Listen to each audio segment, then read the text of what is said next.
Hello, everyone, and welcome to Tabor Talking again. I apologize in advance for the poor lighting, but anyway, compelled to do a video now late tonight. It's after midnight, so it's July 4th. It's the nation's birthday, and by the way, it's my birthday. I was born on the 4th, and I'm just reading this here. Tomorrow, we celebrate that we are not to be ruled by a king. Go figure with this.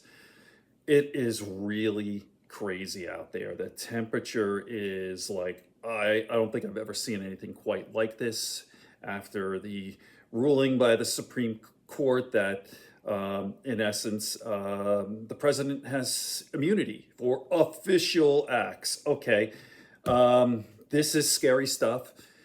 This is insane, and something has to be done. So, online, coming from the right, and by the way, this is supposed to be their victory lap. You should see Trump tweeting, yes, the Supreme Court is on our side, on and on and on. He's blissful right now.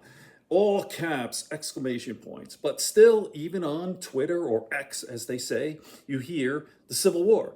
Let's have Civil War. I'm going to play a clip here, a couple of clips here, and another from Trae Crowder talking about the Supreme Court decision, the reactions by Mega, and all of that. And by the way, Trae Crowder is actually a satirist. He plays, you'll see, if you haven't heard from him, he's fantastic. He's funny. So watch this, and I'll talk a little bit afterwards. What is with you guys in Civil War? You always want to go to Civil War.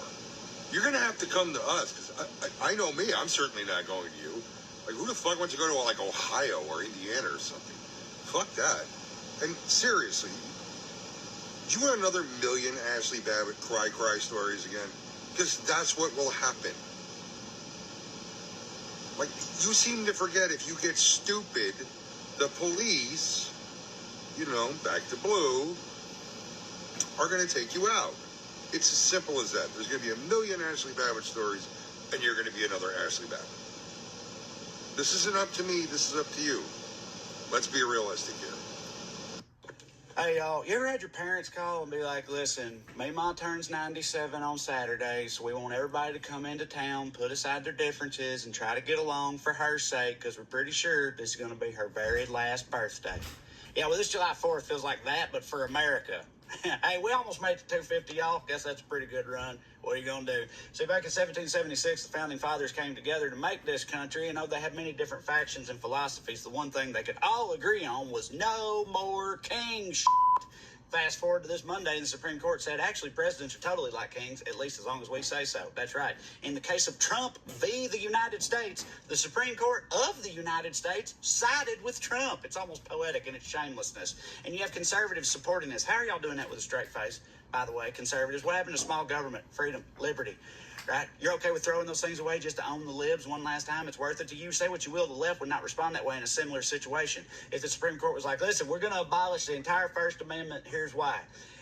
Now we can arrest papaws for calling vegans queer. We'd be like, well, that part's funny, but there's some broader implications there that I'm not really comfortable with. But they don't care, and we all know why. We all know they've only ever cared about those rights, and as far as they apply to themselves, they don't care about the rights of others being suppressed. In fact, they encourage it. We all know the truth is and always has been, democracy be damned, the dictator daddy is totally fine with them as long as he hates and hurts the same things that they do. Still, you'd think they'd be concerned about a president being empowered thusly, considering the current president is someone they believe is the head of an international crime syndicate. You really want that guy to be all powerful? But they're not worried about Biden in this situation. There's a couple of reasons. Number one, they're all banking on Biden and the Democrats not exploiting this situation because of unfortunate traits like morals and integrity. And so far, they've been proven right.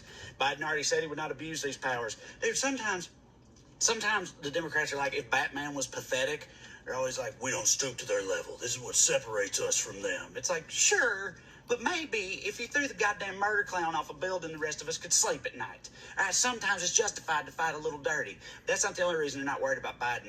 They also realize that SCOTUS didn't exactly say that presidents are immune. They said presidents are immune for official acts, but not for unofficial acts. And every single one of us knows that that means official acts are those performed by a Republican president, and unofficial acts are those that actually benefit the people of this country.